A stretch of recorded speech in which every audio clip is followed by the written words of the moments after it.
Figure of speech number 3 is personification.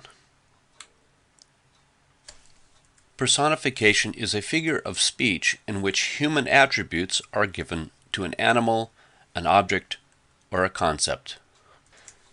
The poem The Subalterns by Thomas Hardy has some good examples of personification. Poor wanderer, said the leaden sky, I fain would lighten thee, but there are laws in force on high which say it must not be. I would not freeze thee, shorn one, cried the north, know I but how to warm my breath to slack my stride, but I am ruled as thou. Tomorrow I attack thee, white, said sickness, yet I swear I bear thy little ark no spite, but am bid enter there.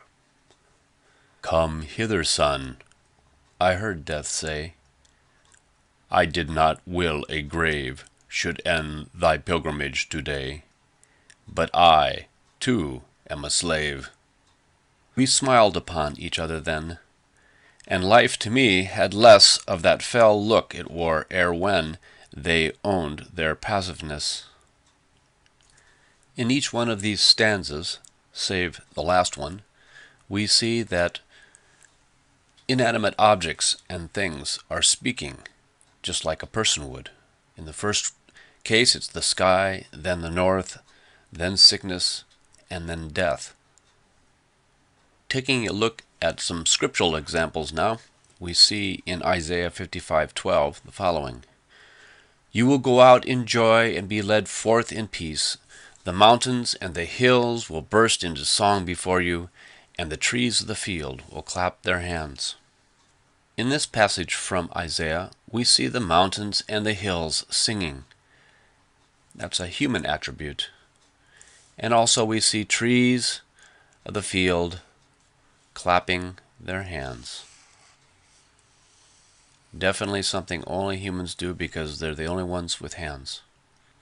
In the next example below from Luke 19:40, we see Jesus answer, I tell you, if these become silent, the stones will cry out. The personification is the crying out of the stones, that they would acknowledge him as the Messiah. By giving human characteristics to things that do not have them, it makes these objects and their actions easier to visualize for a reader. By giving the wind human characteristics, for example, an author makes a poem more interesting and achieves a much more vivid image of the way wind whips around a room. Personification is most often used in poetry, coming to popularity during the 18th century, and it is also found frequently in the scriptures.